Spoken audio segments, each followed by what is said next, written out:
Awesome. So I'll get started. Welcome everybody to our workshop in the first stream, Pave the Way for Inclusion. So before we get started, I just want to do a land acknowledgement. So since this event is virtual, many of us might be meeting from different locations through Zoom. Therefore, we might be in different territories. However, I would like to acknowledge that we, as the workshop hosts, are gathered today on the traditional ancestral and unceded territory of the Musqueam people at UBC. So I'll hand it off to Zara to get us started. Yeah, thank you, Gagan. So before we begin our session, I would also like to preface by saying that all our opinions and perspectives that are shared during this session does not replace any advice from a mental health professional. And so we're hosting and moderating this session as FGLI students, and we have perspectives from both the university system and administrators, as well as FGLI students and mental health community advocates. However, we're all here to learn from each other. And so we're hoping that anything that is shared should not be in replacement of any advice from a mental health professional. And so with that, we will quickly reintroduce ourselves as the hosts and share our connection with the theme today. So my name is Zahra Fazal. I am an FGLI student from Tanzania, and I have been involved in various wellness initiatives on campus at the University of British Columbia, especially in the context of the support for FGLI students and access to mental health support for them. However, I also have a personal connection with the theme because my family has a history of mental health illness. And so I'm kind of working on reconciling the internalized taboo of talking about mental health and talking about mental illness. So hi everybody, my name is Gagan, and I also identify as FGLI. I was born in India and I grew up mostly in Canada. So I've been involved with various awareness campaigns based around wellness and mental health through various student organizations. So personally, my family has also had a history with anxiety disorders, particularly OCD. And it's been a taboo in my family to talk about this situation, but recently more and more people in my family have been starting to get professional help about this, and it's opening a conversation about this situation. So hopefully today the conversation that we have will help us all learn a little bit more about mental health overall and mental health in terms of FGLI students and how we can support them through university. And so we have a few housekeeping items and announcements to go through. First of all, the workshop is going to be a flipped classroom style discussion. And so we are leaning a lot towards audience questions and having the questions asked to panelists in the start, but then opening the floor for audience participation. And so we will have like a system in which you can ask questions anonymously if you'd like, or if you want, you can also still use the Zoom chat function. The questions that we are asking to panelists will be in the format of myth busting. So we will present a myth that we've heard about mental health as FGLI students, and our panelists will help us bust it. And they will focus on FGLI students and their unique needs within university settings. Another reminder that this session is being recorded. The reason we're recording it is for open access purpose and to make it a low barrier for FGLI students to be able to access workshops and conferences, even through YouTube or even after the conference ends. You ever have a longer pillow? Sorry about that. Do you want like a huge body pillow? Miss Wing? Okay, I'm just kind of listening.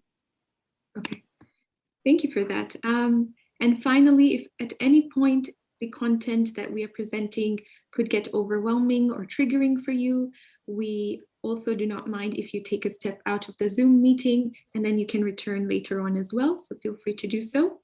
And to end off, we also have one more suggestion, which is a lunch and learn session after this that you could attend. It's called the Guided Meditation with Salma. And so this would be a really nice session to help decompress yourself from the mental health workshop. So as we get started, we just want to do like an example of what the myth busting style will look like. So our first myth of the day is that mental health and mental illness are the same. So in everyday life, sometimes these terms are used interchangeably, but there's actually some clear differences between the two. So mental health is interchangeable with the word mental well-being. So this includes our emotional, psychological, and social well-being, and everybody has it. So it affects how we think, act, and feel.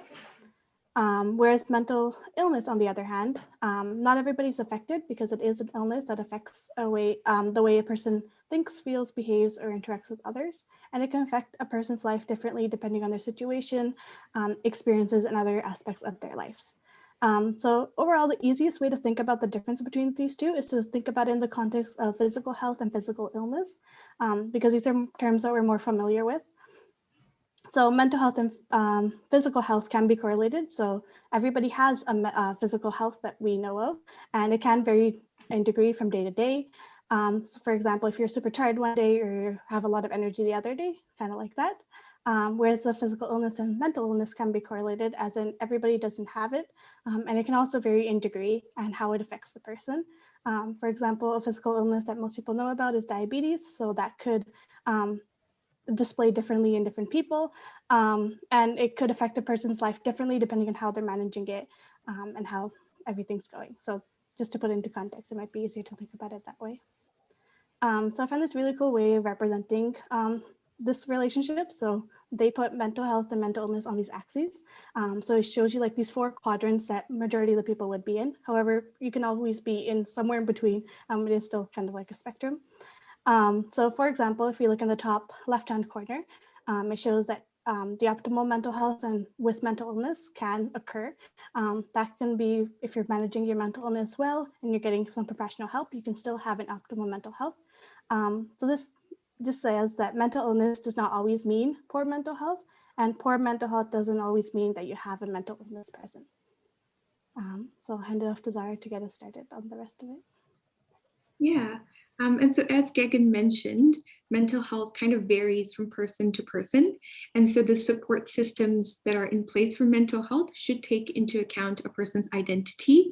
And that identity could also be the identity of a student who is first generation or low income. And as FGLI students, we have different experiences that kind of intersect and affect our mental health. And this can include academics, which also comes with imposter syndrome, financial stress, cultural barriers, race, and income politics. And so these intersecting factors highlight the unique needs for FGLI students when it comes to mental health support systems and having them in a university setting. Yeah, so now we bring you 3 panelists that have very different and unique experiences and roles that can deepen our discussion on mental health of FGLI students. So we have a community mental health advocate, university staff representative, and a student speaker. So just as a reminder, the discussion will be a myth-busting format. So the myths will be presented to each of the panelists and they will bust them. So before we get started, I'll just let them briefly introduce themselves. So we'll start off with Asante. Good morning, everybody, or good afternoon, where I'm from. I'm coming to you live from Toronto. So I'm happy to be here. So there's the resume on the screen. This actually makes it a lot easier for me to talk about myself, which I'm normally pretty shy about. So yeah, I won an award in 2017, being named as one of the top 150 difference makers in mental health in Canada. You know, I do a lot of speaking. I've done a couple TED Talks. I host a web show named Cypher, which, I mean, you know, Karen and Jimmy were talking earlier. That's how I met Biff Naked. And so anyways, we turn like peer support stories and turn them into original songs and put them out on YouTube. So you can check that out if you like.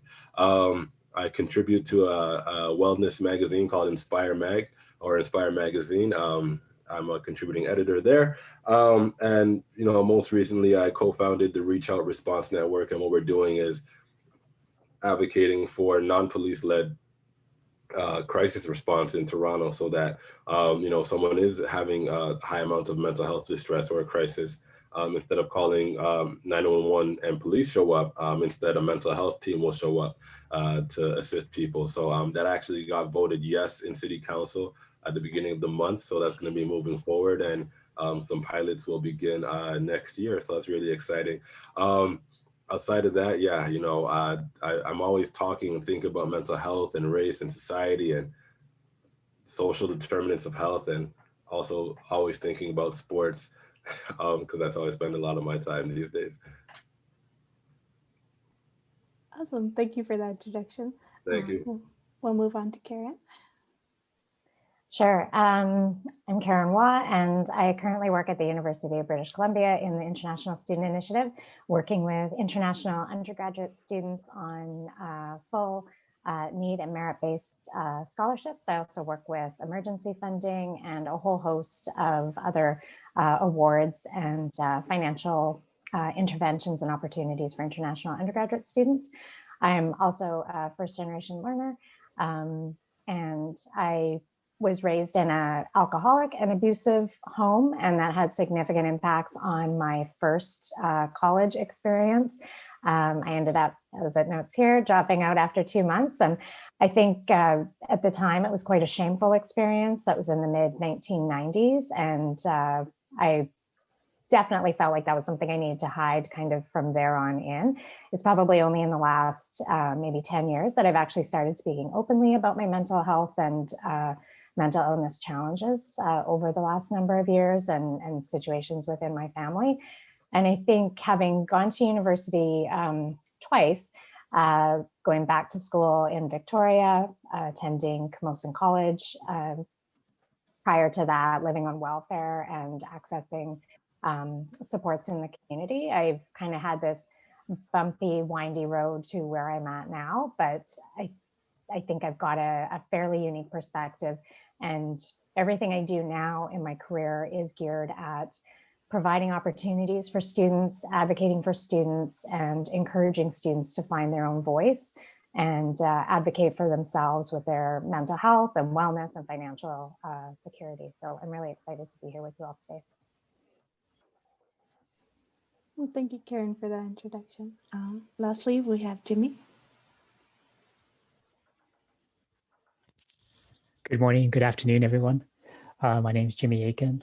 I'm here on this panel to kind of give a perspective of a mature Indigenous student returning to post-secondary after being out of the school system for 25 plus years. I am currently employed by Vancouver Community College as their Indigenous engagement advisor. So I do assist Indigenous students that are applying to the college. Previous to that, I was actually a student at Langara College, and I completed my education there. And while I was finishing my education there, I was the Indigenous engagement officer. So I also worked at Langara assisting students. So I'm able to give my own perspective in regards to being a first generation low income individual and some shared experiences that I have witnessed with previous students that I was interacting with during my time as a student. So it'll be just a general overview of my perspective. Thank you. Thank you, Jimmy. Yes, so thank you to the esteemed panelists for the quick introduction. You'll be getting to know them in a much deeper level in just a few minutes. However, we do want to introduce our anonymous question submission system. So basically, Gagan will have a link in the chat. Oh, thank you for sharing that already. And so if you follow that link, you will be prompted to write your name, but that name will not be recorded. And so once you write your name and enter into the link, you can ask any question that you want to any of the panelists. You could choose to direct a question to a specific panelist after hearing what they share. And if you choose to do so, you can add it into the bracket. You can add the panelist name, or if you want, you can direct it to any of the panelists and just add the question into the anonymous system. And the other attendees can also actually upvote a question. So if you share a similar question as someone else, you can upvote it, and that would be a question that receives more upvotes, and we can start with that conversation first. However, the anonymous system is optional. If you still prefer to use the Zoom chat for familiarity, you can. We will be monitoring both systems as we go and as the panelists answer some of the myths that we have. Awesome. So now we'll get started with the myth busting. So the first myth that we have is for Asante. And the myth is mental health support structures are universal. Hey, yeah, it's a great one. It actually speaks a lot to, what I've been advocating for in Toronto. I think using that as an example, I know this isn't directly tied to the university system, but using that as an example, we've kind of set up a system where if someone is in high distress for mental health reason, the default option really is, the police show up and try to deal with that situation.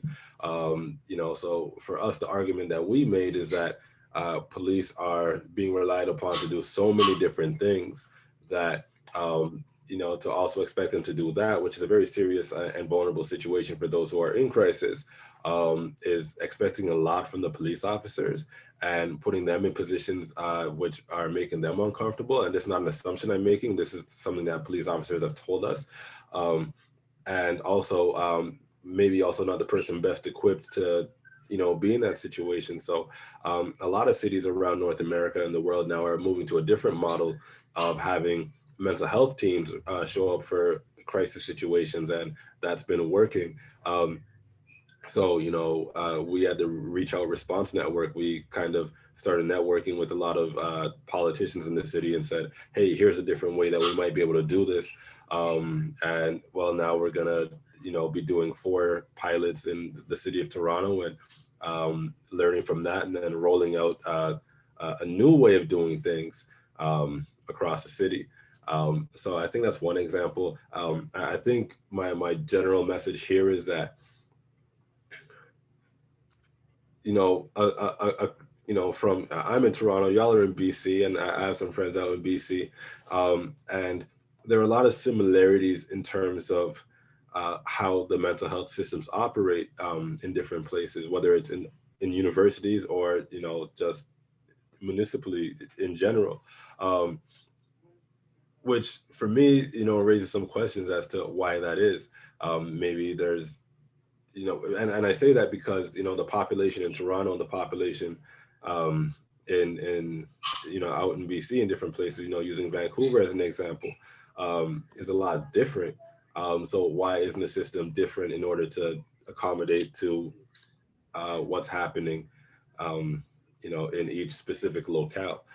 So I don't want to talk too much. I'm taking up a lot of space, but that's an example I think there. But even using a community example, universities have a particular way of doing things, but I also work a lot in the community, and on a community level, there are much different ways of addressing mental health than what we'll see in institutions. A lot of community interventions will go to where people are at rather than expecting them to the people to come to where the service is being provided, as an example. Or community services will find ways to make things cheaper or free so folks can access service, whereas it might be difficult to find that from a private practitioner. So I think there are a lot of different ways of thinking about mental health and thinking about how we talk about and address mental health. It's just up to us to be flexible and creative in our thinking so that we can do the best that we can to work with the folks that are in need and to provide the best possible service for them, keeping them at the forefront. Absolutely. Thank you so much, Asante. I could not have said it better at all. And drawing upon your experience in Toronto, I agree that BC has a very similar system. And so your answer is very much so applicable to our system as well. And so the next myth is actually going to be for 2 panelists. It will be for Karen and Jimmy. And the myth is access and inclusion are the same when it comes to mental health. All of our myths that we present will also be added into the chat in case you would like to take a look. And so maybe we can start with Karen. Sure, thanks so much. And I'll maybe just quickly touch on, build on something that Asante mentioned around the concept of students having to go to find the support or the service provider rather than having the supports and service come to them. And I think working at a large university, we see this in the concept of wellness checks. If we're concerned that a student is at risk, then the protocol is typically to call the local RCMP detachment or involve them, and then they can go and do a wellness check. And I think given the racial profiling on campus and just sort of implicit bias in our RCMP system, those are concerning concepts. And so I think as somebody who's making referrals to those services, it's very troubling that is the next level of intervention. And we're very conscious of that when we're concerned about a student's wellness, and especially if it's a student of color, and how that experience might go for them. So thank you, Asante, for bringing that up. In terms of the access and inclusion, I think that is exactly fits in nicely with this question in terms of, I don't think access and inclusion are the same. I think there's stigma, there's differences in understandings of support. And we just talked with a group of our scholars recently from around the world, and some of the conversations and topics that they've brought up to us that are really significant is, how do they see themselves in the support services that they're accessing? And I think for myself, as a white middle class North American woman, I can only provide so much, and also recognizing universities themselves are part of a colonial structure, and the concept of bringing students away from their home country to be sort of bettered here in North America and in Vancouver is already problematic. So thinking about where we see that kind of access and concept of inclusion. And I don't know that we will truly have inclusion until there's a level of respect. There's non-binary gender diversification. Students have talked about being afraid to reach out for help because they're worried about their cultural stereotypes being reinforced with the topics that they're bringing up, and practitioners possibly not understanding the perspective that they're coming to. And then also the concepts around trauma-informed support. And so I think from a university perspective, as we're talking about diversity and inclusion and all of these big concepts of, you know, bringing international students to campus, or even Indigenous students from remote communities, or even domestic students from more rural environments, and just sort of bringing everybody here, and what does that look like? The service is there for sure, but the level of inclusion that a student is going to feel in accessing that service is going to be significantly different based on their lived experiences. And Jimmy, as a more recent student, you can probably talk about that better. Thank you for that. Yeah. As an Indigenous student returning to school after a long period of long break from the system, I actually felt like I wasn't meant to be there. Like I didn't feel, why am I here? Do I have the right to be here? I felt out of place. And a lot of Indigenous students that do come from, like you said, remote communities coming into the big city for the first time, they feel out of place. They're disconnected from their communities. So they have that added weight that, should I be here? Am I allowed to be here? Because with the history with the education system that Indigenous people have, there's already a push away from it. So now there's a push to go towards it, but there's family members that don't support those individuals that are attending post-secondary. So there's no support or previous experience that these students can rely on to help them go through the whole process. So as an Indigenous student myself, I didn't have anyone to talk to share how that process works. Even just the language that you use at the institutions, it's all foreign. So you're kind of sitting there going, what are they talking about? So you need to, it's just all layers of feeling disconnected and not feeling that you're in the right place. But eventually it gets easier.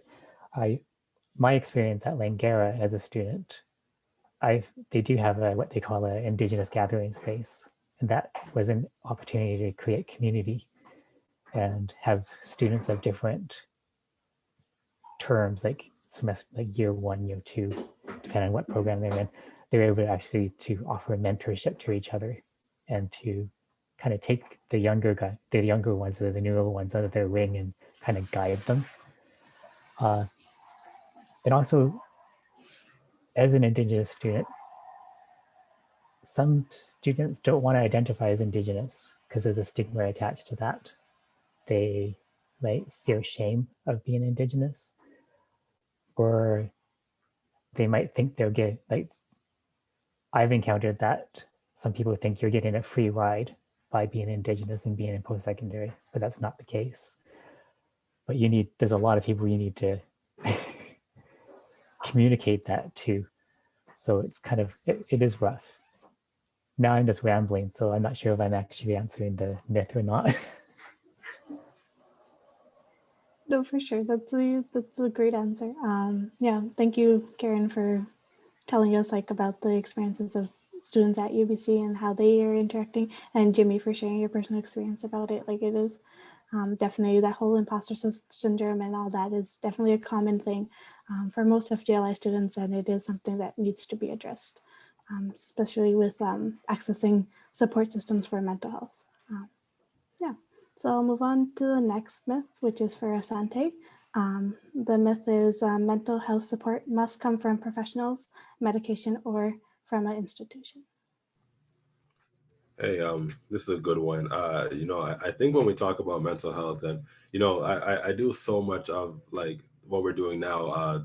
You know, being on panels, and you know, sometimes I'm in these settings where it feels like, you know, when we talk about mental health support, you know, the first thing we say is, you know, go talk to a professional, and or you know, a psychiatrist will, you know, support you with some medication. I'm not saying that those things are bad things, because they're absolutely good things and required for a lot of us in order to be able to live our lives in a sustainable and sustainable way in which we're thriving.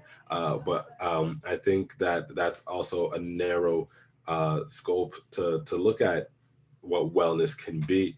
And I say that because, you know, not to get too political, but I think in a lot of ways that's a very individualistic way of looking at things, which might, you know, you could argue is derived from Eurocentrism. You know, around the world, what wellness looks like is being in your community and being with your family and being with the people who are close to you and getting support that way. And even when we look at student mental health, a big indicator of poor mental health for students is isolation. So I think that, again, you know, it drives home the point that, you know, we can find mental health and mental wellness resources within each other.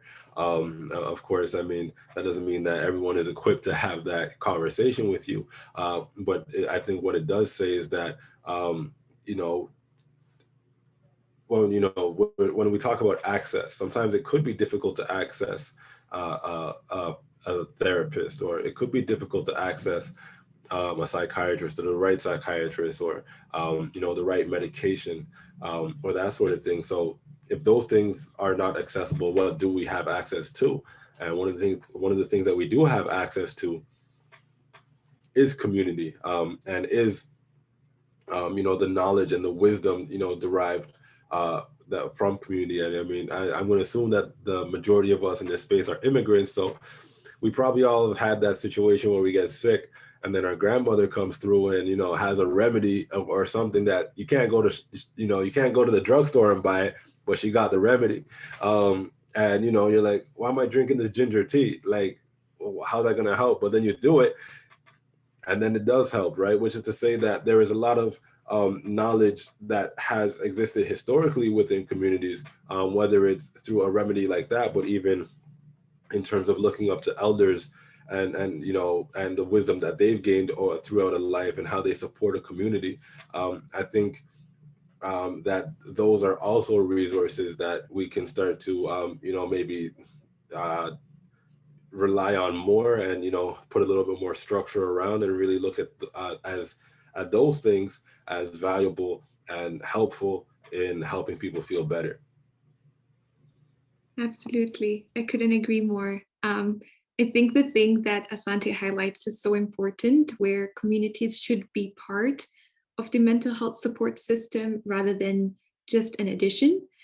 Because for a lot of identities, such as people who have immigrated into Canada, FGLI students, as well as Indigenous students, community is a source of support for mental health and for wellness. And so isolating it is isolating the student or individual themselves. And so the next myth is actually for Karen, and it is mental health problems only affect a small percent of the population in university settings. I would definitely say that's false, and I would say that's false for students, staff, faculty.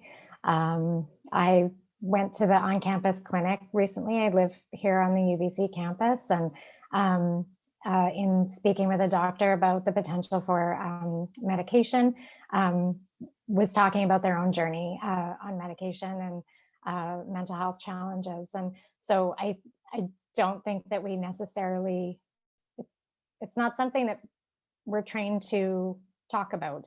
And Jimmy talked a little bit about, learning the language. And I think the language of mental health, mental illness, and having approachable language and non-threatening language is important for, certainly at the university.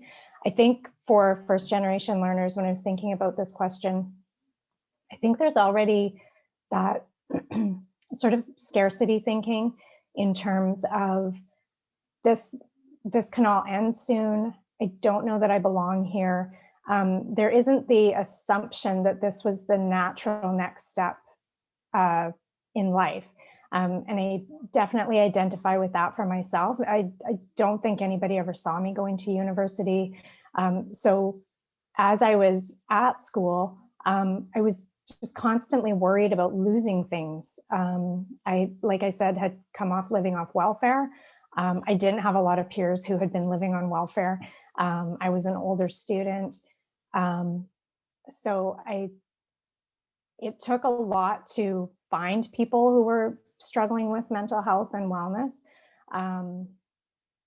But it is there. And I probably didn't realize how prevalent it is until my current position, where I work with students on, we have a cohort of 160 across both campuses, and we survey them frequently, ask for their thoughts on our programming, and we keep track of the topics that come up in student appointments. And mental health and mental illness and mental wellness are just a constant.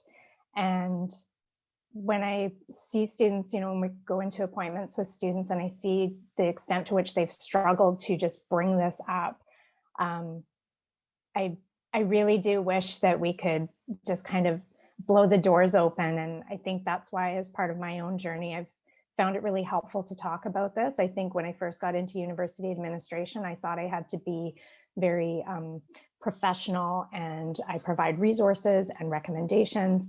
And when I started talking about my own experiences to students, that's when connections started happening, and more students came out of the woodwork to say, actually, I've got this going on in my family, or I've experienced this as well. And then I think when you layer in all of those, sexual assault, abuse, non-binary gender identity, it just kind of amplifies. So I feel like within the work I do, we're able to do that. But I definitely think universities and colleges could do more, especially large research intensive universities, such as the one that I work at currently. Thank you, Karen, for sharing that. Yes, I totally agree.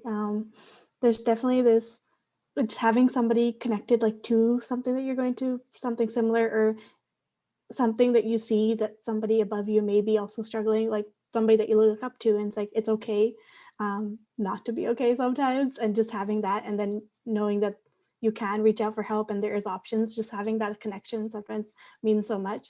And that can only happen if we start a conversation and start having these discussions. Without them, that we don't establish a connection and people don't get the help that they need. So yeah, thank you for sharing that. And our last myth for the day is for Jimmy. So the myth is mental health support should be scientific in terms of therapy and medication.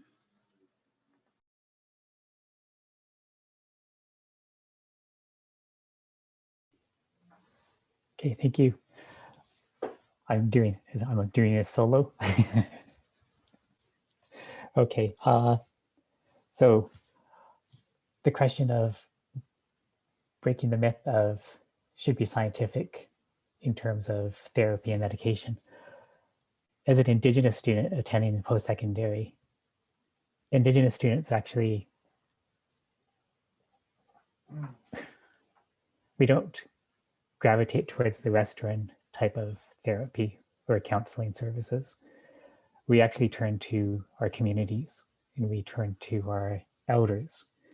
So luckily at Langara, when I was a student, we had an elder in residence that would provide just cultural and traditional supports. And that's how our communities support each other, is through the elders. They're knowledge keepers.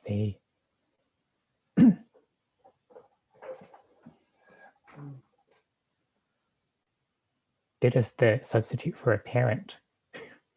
So they make the students feel comfortable, they make the students feel safe. And yeah, it's a whole different way of looking at how to allow students to process what they're going through instead of going through the counseling department. It sounds so daunting. I've had to actually walk students to the counseling department at Langara when I was as an employee, because they feared going there, because it's kind of like going to the doctor or going to, it's an authority type figure that there's no trust there. And a lot of that trust was broken because of the residential schools experiences that was passed down from generation to generation. So some students might be processing residential school experiences, but they don't make that connection because their parents or their grandparents never actually communicated what had happened to them. So a lot of this stuff is actually new and raw for a lot of individuals that are just coming to the realization that these traumas have a history in their family and that they're actually being affected in a way that they didn't realize, and they're just making those fresh connections. So I found that in my position at Langara, being consistently there for the students was a trust building. It was trust building. They knew they could rely on you. They knew you would be there. They knew that you'd listen. And that's huge when it comes to them having the confidence to come to you and know that they'll be heard and that it would be a safe place to divulge what they're feeling or experiencing, or may it be their own personal stuff, or it might be something that they had with an instructor that might have offended them in class, or how they talked about Indigenous students in the class content. And as a bit, going back to like my personal experience, I struggled with math during my whole experience at Langara. And instructors don't realize that that's a confidence that you need to build. And if you've had to repeat a class 1 or 2 times, 3 times even, that student is dealing with that. But then you have the instructor just going, you need to get this, you need to get this, why aren't you getting this? They need to they need to look at that situation and go, okay, what's making this person, like what's making this student not succeed as fast as these other students? And it also stems from going through high school and junior high, being seen as Indigenous and getting inferior education. Oh, you're Indigenous. We'll put you in the mechanics math or trades math, or you're Indigenous. We're going to put you in communications English. You won't give you that. You'll graduate, but you won't have the full capacity of entering into the post-secondary institutions. So all of that is all of these layers of barriers that students are having to break through and process feeling they're worthy of being where they are. So it's all affecting their mental well-being, their insecurities, their self-confidence. And spaces like the Indigenous Gathering Space provides that opportunity for students to support each other, for our elders to support our students, and to create a community and a safe space. So I'm not sure if that touched on how you wanted that myth busted, but that's my best shot. Absolutely. I think the one thing that really resonates with a lot of FGLI students is the experience even before coming into university kind of shapes our decisions within university and our success and who we reach out to and how accessible mental health supports will be. Even if they are present, it kind of depends on our previous history with them that would then inform whether we will access them or whether we will find value in them. And so taking all of that into account makes it more comprehensive as a wellness system, makes it more comprehensive as a system that supports equity and justice. So I think, Jimmy, that your point really touches upon a lot of things that FGLI's students experience in university right now as well. Thank you so much.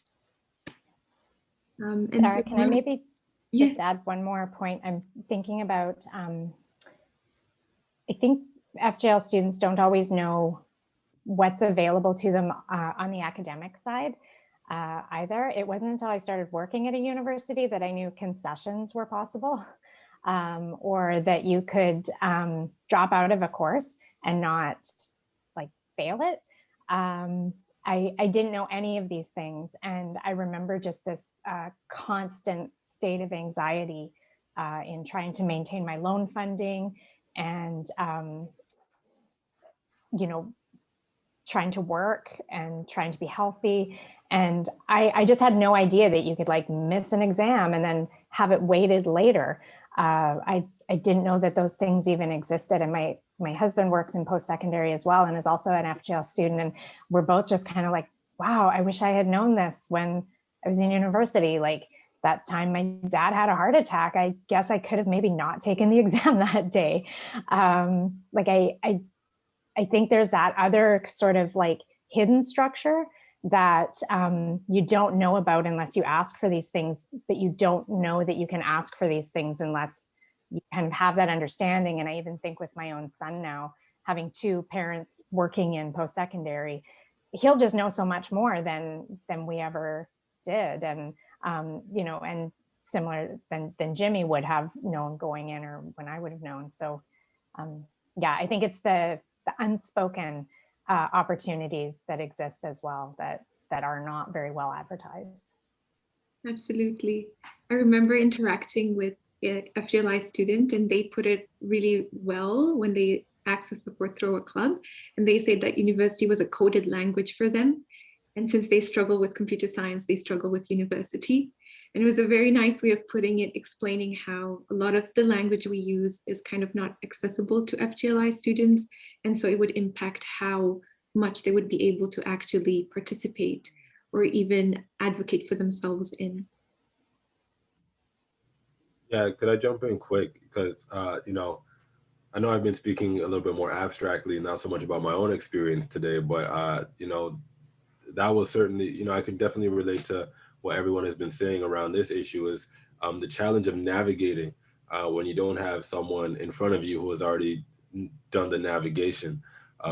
And, you know, in high school, for those who did high school in Canada, you know, there's a lot of support and a lot of folks who really do help you to navigate certain things. You know, however, once you get to university, and if you go to a large university, I went to the University of Toronto, you know, you're kind of just all alone trying to figure it out. And, you know, then you have all these other things that you're bringing with you in your head. You know, when I arrived on campus, there were very, very, very few Black students. So, you know, every class I would go into, I was the only Black person in the class, you know, a lot of the time. And so then you kind of feel like you're representing an entire, you know, everyone who looks like you or comes from the same place that you come from. And that makes you want to, you know, one, just be super successful, but not show any, you know, quote unquote weakness as well. So if you're accessing accommodations, you know, you might feel like you're being treated differently because you're accessing accommodations, and you don't want you know, to be an example for someone else's, you know, biased perception to say, oh, you know, the black kid needs accommodations because he's not as good as everyone else, and then for them to have that thought and start applying it to everybody else who looks like you. So that was a big challenge for me in wanting to, you know, go to the institution for the certain supports. And also, I just didn't really know how much was really out there. And you know, I know now because I'm on the other side of it, and I support a lot of young people and students through the system. But at the time, I didn't know any of this, and it really impacted my grades, which, you know, in turn impacted my life. So there are real consequences here. It's not just like, oh, this is, you know, it's kind of a, you know, I'm allowed to swear here. You know, it's not like just like this shitty thing that you go through and you move on because, you know, you learn how to deal with it. Like, there are real life consequences to this. It could be the difference between, you know, getting into a professional program or not, or even staying in school or not. So, you know, it's really important that we talk about these things and we highlight the gaps in access, and that, you know, access is in when we talk about access, we have to accommodate for the experiences of the people who are coming into the institution, not in such a way that it makes the space more comfortable or safe for folks to feel like I can access this and not feel like I'm going to be discriminated against, or there's going to be some kind of tarnishing my identity for me to go here, but also support and even, you know, not using language that can scare people away. You know, a lot of the language around the university stuff, for whatever reason, is very punitive. Just, you're always going to get in trouble for whatever you do in the space. So you're always worried about getting in trouble. So you're like, okay, I'm going to try to figure it out on my own. So anyway, there's so much just embedded there that I think we really have to think about why we are trying to uphold certain ideas in these institutions and certain attitudes, and who that benefits and how that benefits them and does not benefit the rest of us. Absolutely. Yes, thank you so much for that, Asante. I think we still have a few more minutes before we end our session. And so we have heard from all the panelists, but we would also like to hear from the audience. So if you would like, you can unmute yourself, either to add to the discussion or even to ask questions. Our panelists have been very graceful to like stay on so far. And so they'll be happy to answer any questions that come up.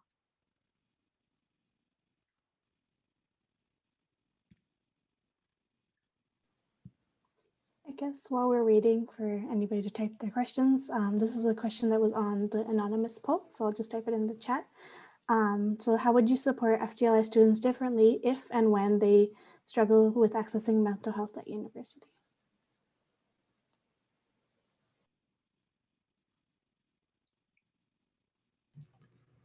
For me, I think there's a lot to be said about, I think two things, a lot of things, but two things that come to mind immediately. One is making the space at the institution more accessible. And when I say that, that means, you know, hiring people from a variety of different social locations who, you know, have the understanding of what it's like for people to go through the system. You know, Karen, I hear that so much in your story, and I'm very appreciative that someone like you, who has, you know, unfortunately, there's been a lot of struggle in your story, but I think that also will help you to create spaces that are safer for people, and you described that. So to really take that idea and to expand upon it and help that proliferate. The other piece is not to focus on the institution as the only answer. So to help, you know, help students connect to things that will be helpful for them, even if it isn't living at the institution. So to be able to do that kind of outreach and research and partnership and connection, so that if, you know, like you were describing, Jimmy, if there's a student who, for instance, is Indigenous and, you know, the institution isn't the best option for them, how can we connect them to elders?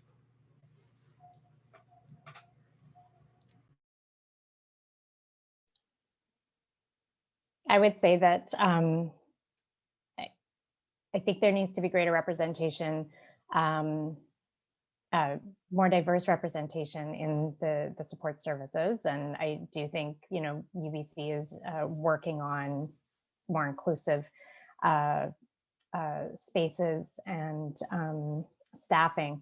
And I agree with Asante there. The greatest successes that we have had with students is in our linkages with some of our off-campus providers. Not to say that UBC's counseling services isn't doing a really great job. I do think there is still a bit of a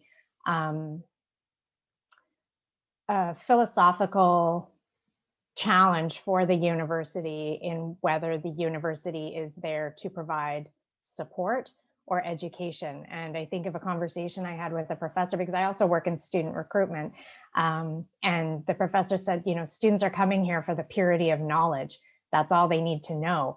And I just thought, oh, like, you actually think that?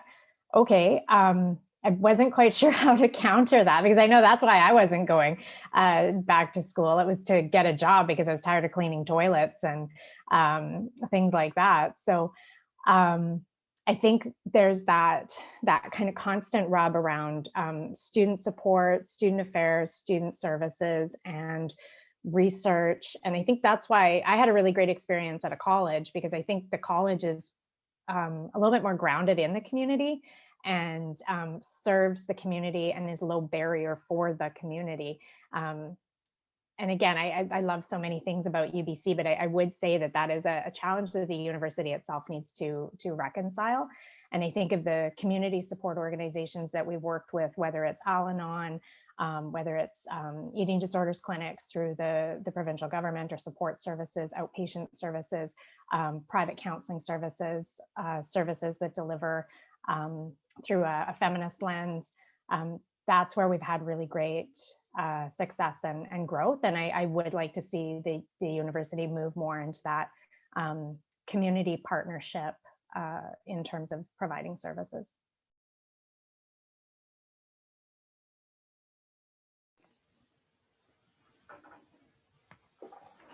So for myself, in my experience that I've had at Langara College, supporting because a good chunk of the Indigenous students are going to be first generation, because we're moving into where they're seeing the value and the opportunity there to gain positions that are not being represented by Indigenous people. So there's a higher intake or enrollment for Indigenous students. With the gathering space, we offer opportunities for, like, with our elders, but the elders also share traditions and culture. They'll do workshops. So it might be just a beading workshop or a drum making workshop, but it's also therapeutic, because with beading and drum making, you're having to focus on one thing, forget about the rest of the world, and you're with your elder and they're sharing stories. They're connecting you to the land of where you are. And also the elders also provide opportunities for ceremony. If you're from, like, smudging is a huge thing, but it's an East Coast thing, but we do it here on the West Coast. We also do cedar brushing. So these are opportunities for Indigenous students to connect with their traditions and connect with their ancestors, because their ancestors are there to support them and can take off that lift that weight off of them, and they can feel that they're not alone, that they are not only do they have these physical people here, but they also have the people that have gone before them with them and lifting them. And I don't know, just one little story that's kind of attached to this, but I was taking a French exam. I was terrified. I was worried I was going to fail it. I needed to pass it. I prayed and prayed and prayed just before the exam, and I looked out the window. Luckily, I was by the window. And I looked up. 7 eagles were soaring just above me, circling, 7 of them. I was going, okay. And then they just disappeared. As soon as I saw them, they knew I saw them. It kind of felt that way, and they disappeared. You're not alone. So having that connection to your culture and your traditions get you through things. And it might be you might, like I have had experiences with students where you just quiet together, but you know that you have each other's back and you're going to get through this together. It's just creating those environments that's safety is the main thing, trust and safety. If you can create that in your little pocket of the institution, people are going to gravitate to that because they're going to feel the good energy that everyone is experiencing, the benefits of it. Because I love the fact that the gathering space became a place where students supported each other and they mentored each other, they tutored each other. That's the environment that they need. So it was awesome, my experience at Langara. I can go on and on about that, but I'm looking forward to the day when COVID's over and I can do that at BCC in my new position. But COVID has amplified all these mental illnesses and mental health problems that are happening because we're now disconnected from ceremony and hugging people. So, thank you for listening. Absolutely. Thank you so much, Jimmy, for sharing the story with us and also for reminding us that at the end of the day, even as FGLI students on this journey as the first people in our families, we're not really alone. We have each other, we have the community, and we have our ancestors with us. And so we would like to end by thanking all the panelists for the amazing discussion and also for our audience for submitting questions and upvoting the questions that were asked to our panelists today. To end our session, we would also like to share a link with you. This you can use on your own time to reflect on some of the things that we've talked about. You could add to it if you wish, or if you want, you can just reflect on the things that were mentioned today and take away them with you for the next sessions. I think again, we'll post the link in a bit. Yes.